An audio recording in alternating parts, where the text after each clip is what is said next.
አንድ ለእናቱ ታሪካዊ ልቦለድ ከአቤ ጉበኛ ክፍል 18 ትረካ። የተወደዳችሁ አወሬ ትረክ ቤተሰቦች አወሬ ትረክን ሰብስክራይብ በማድረግ ማንበብ ያልቻላችኋቸውን መጽሐፎች ትረካ እንድታዳምጡ እንጋብዛለን። በሀገራችን ብዙ የወንድና ጥቂት የወንድና ሴት ገዳማት ይገኛሉ። የሴትና የወንድ ገዳም የሚባሉት ለወንዶቹ በአንድ በኩል ለሴቶቹ በአንድ በኩል መኖሪያቸው ተከልሎ ወንዶች መነኮሳት በአንድ በኩል ሴቶቹ በሌላው በኩል የሚኖሩባቸው ናቸው።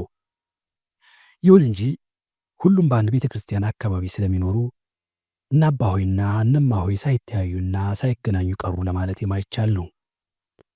በዚህ ምክንያት ሴቷም የምትወደው ባል ኖሯት በድንገት የሞተባት እንደሆን ሐዘኗን ረስታ ስትኳኳል፣ ስትቀባባ የጎበዛዝት ዓይን አረፍ ማለት ሲጀምርባት ከዘመዶቿ ጋር በየጠቃቀኑ ምክንያት ባይኖርም ራሷ ፈጥራ በመበሳጨት ለሟች ብላኝ እንጂ አዲስ ባል መፈለጓ የማይጠረጠር መሆኑን ትረሳና ወይም የቄስ ሚስት ሆና ባሏ ሲሞትባት ብትወድም ባትወድም ለይሉኝታ ስትል ተሱ ወዲህ ዓለም ለእርሱ ያልሆነው ዓለሜ ለእኔ ምን ሊሆነኝ እያለች የዚህን ዓለም ሥራ ሳትጠግበው ገና በ20ና በ30 ዓመቷ እንግዲህ ቆብ ነው ባሌ ብላ መንኩሳ ወንዶችና ሴቶች ገዳም ትገባና ወንዱም ብቻ አብዛኛውን ጊዜ ተማሪ ነው። ፍካሬ ኢየሱስ ሲነገር ሲሰማ ዓለም የዚያን ዕለት የምታልፍ እየመሰለው መጽሐፈ መነኮሳት ማር ይስሐቅና ሌላ መንኑ የሚያሰኝ መንፈሳዊ መጽሐፍ ሲተረጎም ሲሰማ መነኮሳት በሰማይ ቤት የሚያገኙት ክብር እያጓጓው ወይም ተምሮ መምህር መዘመር መሆን ባቃተው ጊዜ ወደ ባላገር ኑሮ ተመልሶ ማረስ መቆፈሩን፣ መነገዱን፣ መጽሐፍ መደጎሱን፣ መጽሐፍ ማወደሱን፣ መውጣት መውረዱን፣ መንደድ መውረዱን ይጠላውና የመነኩሴ ኑሮ ክብርና ሰላም እረፍት የሞላበት መስሎ ሲታየው ገና የዚህን ዓለም ጣዕም ሳይቀምሰው እንግዲህ ሚስቴ ቆብ ናት ብሎ መንኩሶ ወደ ወንድና ሴት ገዳም ይገባና ብዙ ችግር ይፈጠር ነበር።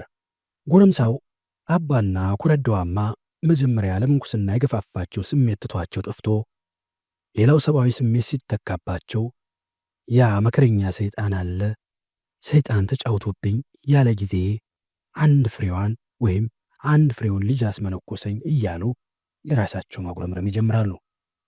መቼም እኛ ሰዎች እንዲህ አድርጌ ያጠፋሁ ተሳሳቱ ማለት የለም። አንድ ቀን አንድ ሰው በሁለት ጫማዎች መጫሚያ እንዳደረገ ዛፍ ሲወጣ ሰይጣን አየውና እዩት፣ ይህን ሰው ተመልከቱት፣ እንግዲህ ቢወድቅ እኮ ሰይጣን ጣለው እያሰኘ ስሜን ሊያስጠፋ ነው አለ ሰይጣኑ ይባላል።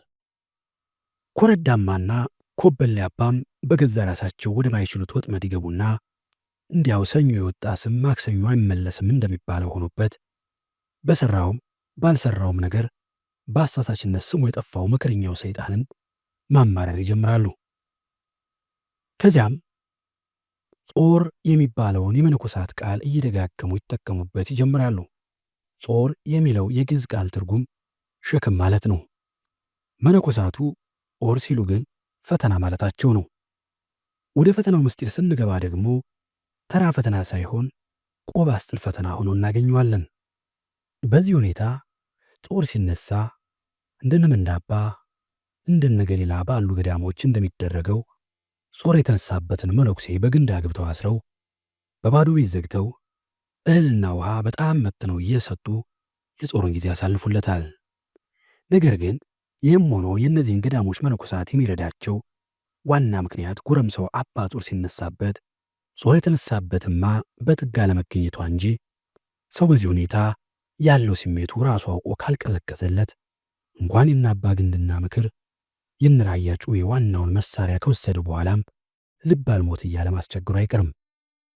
ይሁንና በዚህም ብሎ በዚያ ወንዶች ብቻ በሚኖሩባቸው ገዳሞች ብዙ ጾር ይበርድና ጎረምሳው አባ ከነቆቡ እየቆየ ሽማግሌው አባ ለመሆን ይደርሳል። ቁንጭቷ እማና ኮበሌው አባ በአንድ ላይ በሚኖሩበት ገዳም ግን በሁለቱም በኩል ጾር በተነሳ ጊዜ እድጎ ወምንኖ ለዛ ዓለም ይህን ዓለም ተውትና ናቁት ብለው ወደ ገዳም በገቡበት እግራቸው እድጎ ወምንኖ ለዚህ ገዳም እያሉ ገዳማቸውን ጥለው ይወጡና ብዙ ወተባዙ ወምልኡ ለምድር ብዙ ተባዙ ምድርን ምሯት የሚለውን የአምላክ ቃል ይፈጽማሉ። ወደ ገዳም ተደፍቶ የሄደው ቆብም ለገዳሙ አደራ ተሰጥቶ ጎረምሳው አባ ሆይ ነፍሰ ጡርም ማዋይ አስከትሎ ይወጣል። ልጁ ሲወለድም በፈቃዱ እሱ ባለው ባዘዘው ይባልልናል። እግዚአብሔርማ ድሮውንስ መች ከለከለ? እማንስ ለሴቶች የሰጠውን አባንስ ለወንዶች የሰጠውን መች ከለከላቸው? የልጁን ስም በፈቃዱ እሱ ባለው ባዘዘው ከማለት በፈቃዴ ባዘዝኩት ማለቱ ተገቢ ነበር። እንዲህ ያለው ጣጣ የሚደርሰው አልፎ አልፎ መሆኑ ቢታወቅም ሁሉን አመዛዝነው ራሳቸውን ፈትነው የገቡት ወንዶች መነኮሳት ምንም ቢሆን ሴትና ወንድ በአንድ ላይ ወደሚኖሩበት ገዳም አይሄዱም። የትሪ ገጻ ወይ ስማ ድምፃ ፊቷን አትይ ድምጿንም አትስማ ይላል ቆራጡ አባ። ከዚያም ወደ ምንዳባው ወይም ወደ ዋልድባው ይሄዳል። የወንድ ገዳም በሚባሉት ገዳሞች ከቤተ ክርስቲያኑ አጸድ መጨረሻ ላይ ግዝት በር የሚባል ታላቅ በር ይገኛል። ማንኛውም ሴት ያንን በር አልፋ እንድትገባ በጭራሽ አይፈቀድም። በድሮ ጊዜ ታላቋ እቴጌ ምንትዋብ በጣም የወዱትን የአንድ ገዳም ቤተ ክርስቲያን አሰርተው እንዳለቀ እጅግ ግሩም ሆኖ ተሰርቶ ማለቁ ስለተነገራቸው ገብቼ ካላየ ቢሉ መነኮሳቱ ስለከለከሏቸው ስልጣናቸውን በዘዴና በልግስና ሊጠቀሙበት ፈልገው ከሩቅ ቦታ ጀምረው እስከ ቤተ ክርስቲያኑ ድረስ እጅግ የሚያማምሩ አበባ ምንጣፎች አስነጥፈው በዚህ ላይ አልፌ ልግባና አይቼ ስመለስ ምንጣፉ በሙሉ ለገዳሙ ይሰጥ ይላሉ። መነኮሳት ከእኒህ ባለ ጊዜ ንግሥት ጋር ተሟግተው እንዳላዋጣቸው ሲያዩ ንግሥት ሆይ እኛ ባለ መንፈሳዊ ሥልጣን ከልክለናል፣ እርስዎ ደግሞ እግዚአብሔር በሰጠው ሥጋዊ ሥልጣን የመሰሎትን ሲሰሩ ለመከልከል ኃይል የለንም በማለት ዝም ብለው ሲያዩ በተነጠፉት ምንጣፎች ላይ ወደ ቤተ ክርስቲያኑ አምርተው ግዝት በር ከሚባለው በር ላይ ሲደርሱ የሴቶች አበባ ያለ ጊዜው መጣባቸውና የገዳሙን የውግዘት በር ሳያልፉ ተመለሱ ይባላል። መነኮሳት በዚህ በኩል ባላቸው ጥብቅነት እንኳን እቴጌ ምንትዋብ ቅድስት ድንግል ማርያም ድሮ በምድር ላይ በሥጋ አካል እንደነበረችው ሆና አንዲት ሴት መስላ ከመጣች ከግዝት በር እንድታልፍ የሚፈቅዱላት አይመስልም። ከዚህም ጋር የእነዚህ ገዳማት መነኮሳት አኗኗር አንዳንድ የሚያስደስቱ ሁኔታዎች ይታዩበታል። በገዳሙ ስላሉ ሰዎች በሙሉ የሚሰራው አንድ አይነት ምግብ ነው። ለእንጀራ ያልተበጠረ ጤፍ፣ ማሽላና ዘንግዳ ወይም ሌላ ተቀላቅሎ ወንዶቹ መነኮሳት ይፈጩታል።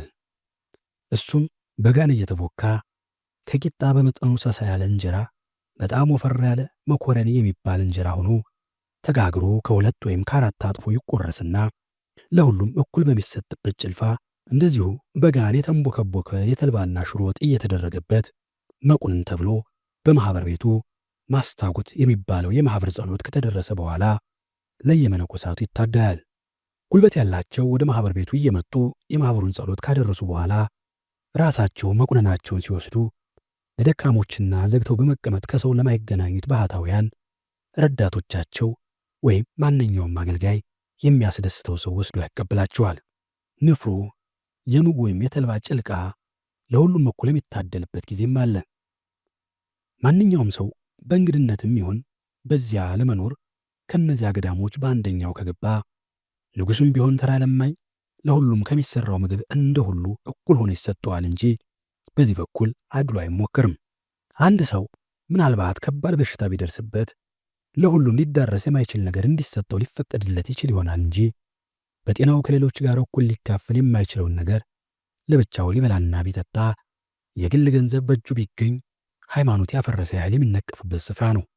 ማኅበረ ሥላሴ በብዙ ነገር በተለይም በመቁነን አመዳደቡ ከሌሎች ገዳማት በምንም አይለይ ስለነበር ወጣቱ ካሳ ያን ሁሉ የኢትዮጵያ የእውቀትና ቅርስ ከአባ ገብረ መሲሕ የተማረውን አርበኛ ሊገበይ የቻለው ያን መኮረኒ የሚባል በቂጣና በእንጀራ መካከል ያለ እንጀራና የባቄላ ገንፎ እየተመገበ ነው። እርግጥ ነው ገዳሙ ያለው ከካሳ አባት ከልጅ ኃይሉ ግዛት ድንበር ነው። ቢሆንም እንኳን የልጅ ኃይሉ ልጅ ካሳ የእግዚአብሔር ልጅ ኢየሱስ ክርስቶስ ቢመጣ ደግነቱ እሱም እንዲህ ያለውን አድሎ አይፈልግ እንጂ በመቁነን አድሎ ሊደረግበት የሚችል ያለ አይመስልም። በገዳሙ ውስጥ እንደዚያ የተጠሉት አባ ገብረ መሲሕ እንኳን መናፍቁ ይባሉ እንጂ በመቁነን አድሎ አይደረግባቸውም ነበር። የግብፅ አገር አስቄትስ በሚባለው ገዳም ብዙ ዘመን ቆዩና አረበኛ ቋንቋ የግዕዝን ያህል የሚያውቁት አባ ገብረ መሲሕ የሚባሉ መነኩሴ በዚሁ ገዳም ነበሩ። እሳቸውም የካሳን ልዩ የሆነ ተፈጥሯዊ ስጦታ ባዩ ቁጥር በጣም ይገረሙ ነበር። አንድ ቀን ጠዋት ወደ ቤታቸው ካሳን አስጠርተው በደንብ ተጠርገውና ተለቅልቀው ሳር፣ ጠጅ ሳርና ነጭ ሪያ ተደባልቆ ተጎዝጉዞባቸው ከነበሩ መደቦች በአንዱ ላይ ቁጭ እንዲል ነገሩት።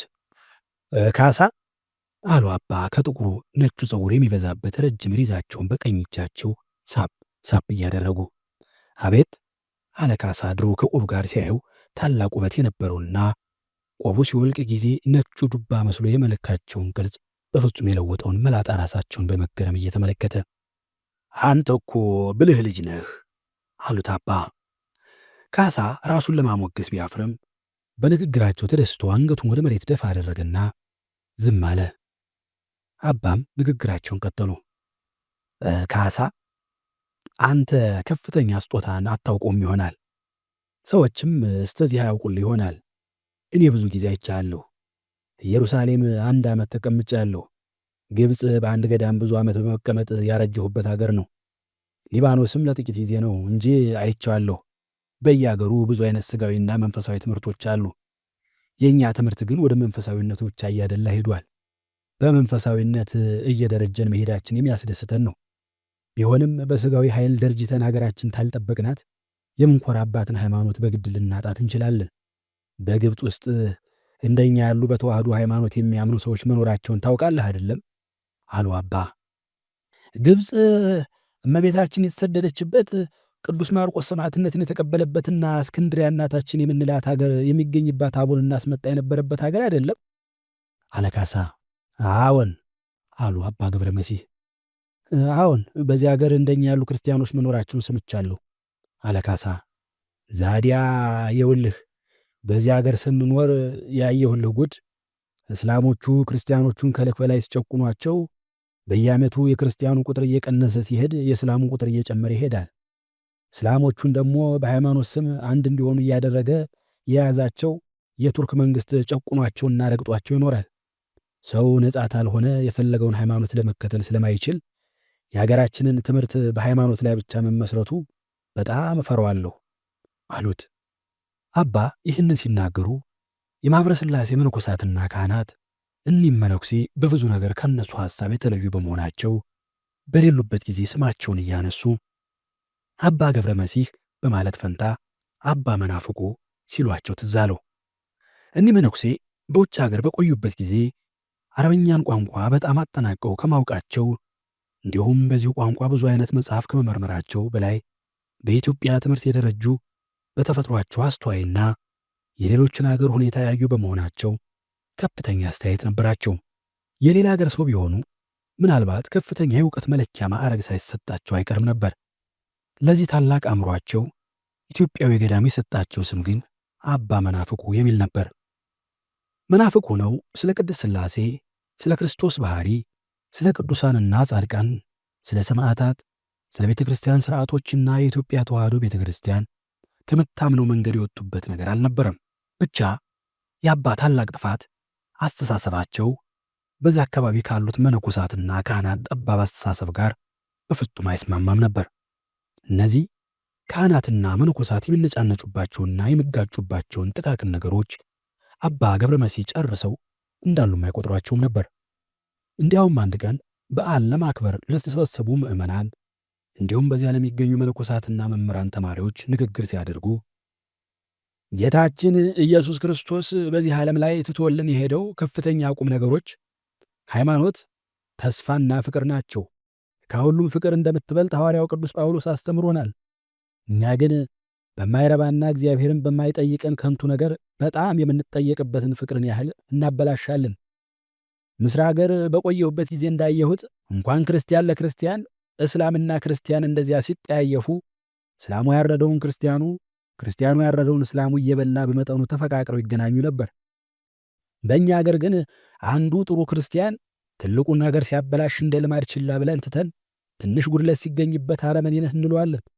በጾም በበዓልና በሌላም ነገር ያለንን ሕግ ሁሉ ቀለል አድርገን በዙሪያችን ያለውን ሁሉ አረመኔ ክርስቲያን ብናደርገው የቱርክና የአረብ ጦር ለመቋቋም በዚህም የሀገራችንና የሃይማኖታችንን ጽናት ለመጠበቅ በጣም እንችል ነበር። ክርስቲያን ሆነን መኖር የምንችለው በፍቅር ብቻ ነው። ክርስቲያንነት ራሱ ፍቅር ነው። ሀገርና ነጻነት ማለትም ራሱ ሃይማኖት ነው። ነጻ ሀገር የሌለው ነጻ ሃይማኖት አይኖረውም። ሀገሩና ነጻነቱን የማይወድ ሰው ሃይማኖቱን ይወዳል ማለት ሐሰት ነው። ሰውንም የማይወድ ሰው እግዚአብሔርን ወዳለሁ ቢል ዋሾ መሆኑን ታላቁ ሐዋርያ ነግሮናል። እኛ ስማችን ክርስቲያን ነው፣ ግብራችን ግን የክርስቲያን አይደለም። ክርስቲያን ሰፊ አእምሮና ታጋሽ ልቦና ያለው ነው። ክርስቲያን ሊባል የሚገባው ተራሱ ጥቅም ይልቅ ለሌሎቹ ደህንነት የሚያስብ ነው። እውነተኛ ክርስቲያን ሰውን ሁሉ የሚወድ ሲያስፈልግም ደፋርና ቆራጥ እንጂ በደጀ ሰላም መክፈልትና በሌሎች ከንቱ ነገሮች አጥንት እንደያዙ ውሾች የሚናጭ አይደለም። ሰው ገዳም ስለገባ፣ ወይባ ስለለበሰ፣ ቆብ ስለደፋ፣ ከንፈሩን እስኪያደክመው ስለጸለየ ብቻ የእግዚአብሔርን ፍቅር ሊያገኝ አይችልም። የእግዚአብሔርን ፍቅር ለማግኘት ሰውን ማፍቀር ይገባል በማለት ይህንንና ይህን የመሳሰለውን ቃል እየተናገሩ በመስበካቸው አንድ አዲስ ነገር ሆኖ ታየባቸው። በዚህ ስብከታቸው ስለ ቅዱሳን ገድልና ተአምራት አንድም ቃል ሳይናገሩ ስለ ብዙ ዓለማዊ ጉዳዮች፣ ለምሳሌ ስለ ነጻነትና እሱን ስለ መሰለ ነገር እያጋነኑ ደጋግመው በመናገራቸው በመነኮሳቱና በካህናቱ ዘንድ እንደ ጸረ ማርያም ተቆጠሩ። በየጊዜውም ካህናቱና መነኮሳቱ ለሚጠነቀቁባቸው አንዳንድ ጥቃቅን ነገሮች ቸልታ ስለሚያሳዩ ባሉበት ጊዜ የሚጠሩበት ስማቸው አባ ገብረ መሲህ ሲሆን በሌሉበት ጊዜ የሚጠሩበት ስማቸው አባ መናፍቁ ነበር። ካሳም አባ ገብረ መሲህ የተለመደውን አስተያየታቸውን ሲያቀርቡለት ለጊዜው አባ መናፍቁ ከሚባሉት ሰው ጋር መሆኑ ትዝ አለውና ሰውነቱ ስቅጥጥ አለ። መናፍቅ የሚለው ግዕዝ ቃል እውነተኛ ትርጉም ስለ ሃይማኖት ጉዳይ በሙሉ ወይም በከፊል ተጠራጣሪ ማለት ነው። በብዙዎቹ ካህናት ያተረጓጉም ስሜት ግን ፍጹም ከሃዲ እንደማለት ያለ ሲሆን በመሃይምናን አስተሳሰብ ሥጋ የለበሰ ሰይጣን ከማለት የተሻለ አልነበረም። ቢሆንም የካሳ አእምሮ እንዲህ ባለው ግብዝነት ከመታሰር ነፃነቱን ያገኘ ስለነበር አባ ገብረ መሲሕን በመጠኑ ቢጠራጥራቸውም ከሰይጣን ቀርቶ ከክፉ ኦርቶዶክሳዊ መነኩሴ ጋር ሊመሳሰሉ የማይገባቸው ትልቅ ሰው መሆናቸው አልጠፋውም። ካሳ ጥቂት ቅር ብሎት ከቆየ በኋላ ከአባ ጋር የጀመረውን ውይይት በመቀጠል ዛዲያ የሚሻለው ምንድን ነው አላቸው። ኢትዮጵያ ብዙ መነኮሳትና ካህናት ብቻ ሳይሆን ብዙ አዋቆችና ጎበዞች ሰዎች ያስፈልጓታል። እንዳንተ ያለ ሰዓት ልጅ ተነዚህ ሐሳባቸው ታፍንጫቸው ተማያልፍ ካህናት ጋር ተቀላቅሎ መማሩ ባይከፋም ተነሱ ጋር ተቀላቅሎ መኖሩ ለሀገሪቱም ለሃይማኖቷም አንድ ታላቅ ጉዳት ነው። እርግጥ ነው አንተ አንድ ካህን ሆነ ትቀራለህ ብዬ አላስብም። አብዛኛውን ጊዜ ካህን ሆኖ እንዲቀር ላጨው ሰው እግዚአብሔር እንዲህ ያለ ነበልባላዊ ስጦታ አይሰጠውም። አሁን በዚህ ለጋ ዕድሜ ስንት ደበሎና ኩፋዳ የጨረሰ ራሱም በከክ የተጨረሰ ሽማግሌ ተማሪ ያልደረሰበትን ትምህርት ተምረሃል። ፍትሐ ነገሥቱን ዘልቀኋል አይደል አሉት በንግግራቸው መሃል አቋርጠው በመጠየቅ። እሱንስ ተጨረስ ቆይቷል። አሁን ብሉይ በማንበብ ላይ ነኝ አለ ካሳ። እንግዲህ አንዳንድ ጊዜ ብቅ እያልህ አረበኛ እንዳስተምርህ አሉት አባ ገብረ መሲህ። አረ የእስላም ቋንቋ ምን ይሰራልኛል አለ ካሳ አባን ሳይሆን የቸንከር ቤተ ክርስቲያን መምህራንና ተማሪዎች የፈጀውን የእስላም ጦር የሚጠላበት ስሜት ገንፈል ብሎበት። አረበኛ የእስላም ቋንቋ ሳይሆን የብዙ ሕዝብ ቋንቋ ነው። የክርስቲያን፣ የእስላም፣ የይሁድ፣ የአረቦች ቋንቋ እንጂ የእስላሞች አረቦች ብቻ ቋንቋ አይደለም።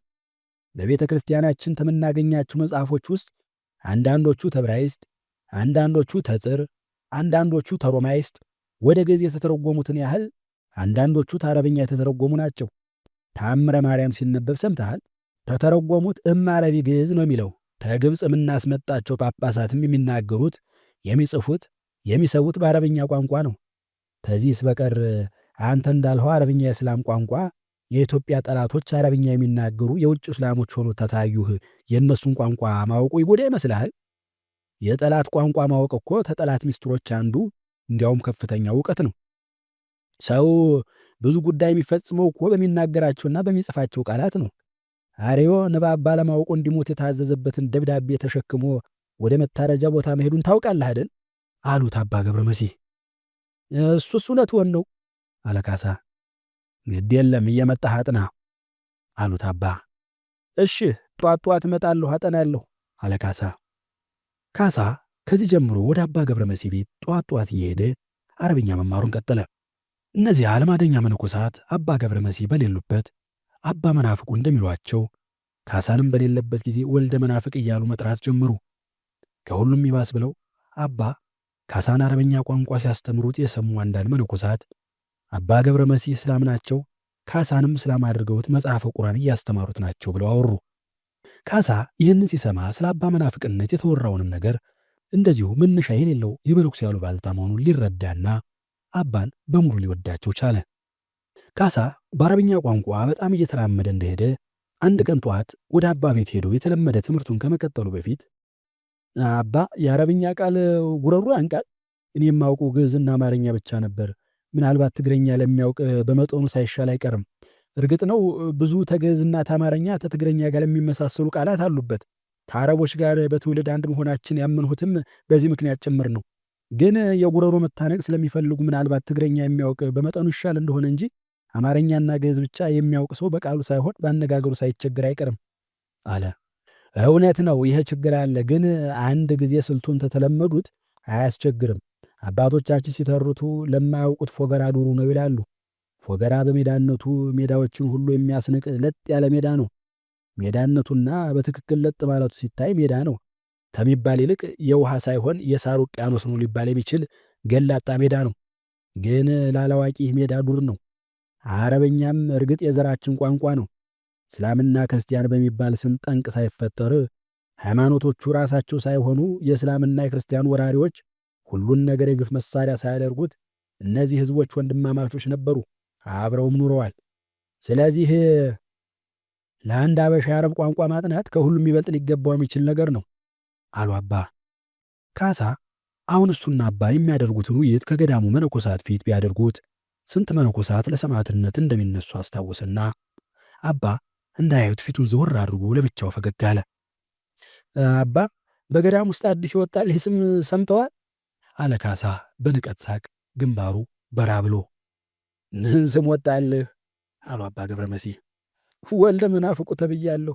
ለወደፊቱ ደግሞ ወልደ መተንብል ወይም የእስላም ልጅ ልባል ታስቧል አለ ካሳ። መናፍቅና እስላም የተባለው አባትህ ማን ነው? እርሶ መሆኑ ሆኗ። ማን ነው ይህን ስም ያወጣልህ? የገዳሙ መነኮሳት ናቸው። ዛዲያ የእነሱን ወሬ ተቁም ነገር ታገባዋለህ? ነገሩን አልሁ እንጂ ደግሞ ምኑ ተቁም ነገር ይገባል? በል ዝም ብለህ ትምህርትህን ቀጥል አሉ አባ።